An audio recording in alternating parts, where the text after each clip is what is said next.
Aussie ace Daniel Ricciardo finished third in the 2016 F1 World Championship behind Nico Rosberg and Lewis Hamilton, and was hailed as Driver of the Year by many experts.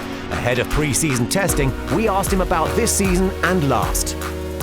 I felt really good about the season, and it was a season which I got back on the winners column only once, but in general it was nice to get that again. I got the first pole of my career, and then having Max come up into the team was another challenge.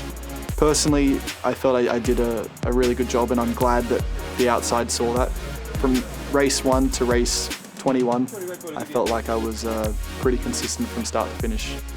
At a demonstration run in the US, the 27-year-old was running the RB7, with which Red Bull blew the competition away back in 2011, with a V8 engine, blown diffuser, and every pole but one, as Sebastian Vettel stormed to his second of 4 straight world titles. The era of the V6 turbo has seen Mercedes dominate, but 2017 regulation changes will shake things up, and Ricciardo hopes that he and his teammate Max Verstappen will profit from Red Bull's proven ingenuity once again. The first thing I'm anticipating for 2017 is more corner speed, so more grip, from the wider tyres, so there's more contact with the rubber on the track, so therefore you should have more grip to lean on. And then there's more downforce, and that's something which Red Bull hopefully finds a little bit more than everyone else. It's been a strength of the team, in the past decade pretty much.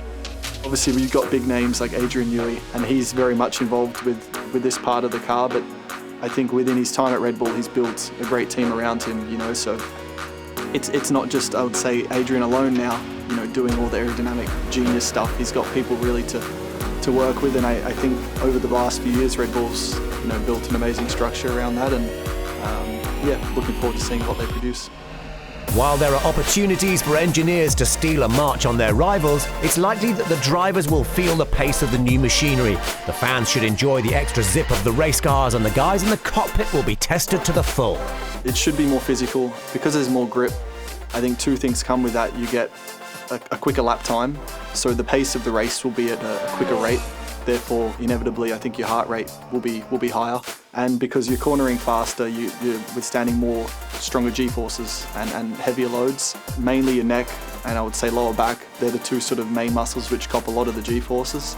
That's going to definitely make it more physical. I think the real high-speed corners, if you're a fan watching on the side of the track, you're really going to see what driver is probably a bit more courageous than perhaps another, and also how an F1 car really works. I think that's going to be impressive to watch.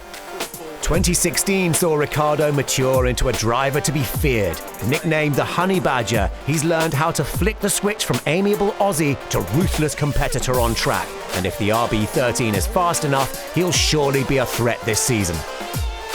I think, would love to really fight for a world title. Absolutely. I think personally I'm in a place I feel I can do that. That's the most satisfying thing with racing, is the success, the winning and that joy. So I had 1 win in 2016, ideally more than 1 in 2017, and hopefully enough to really put me in a title fight.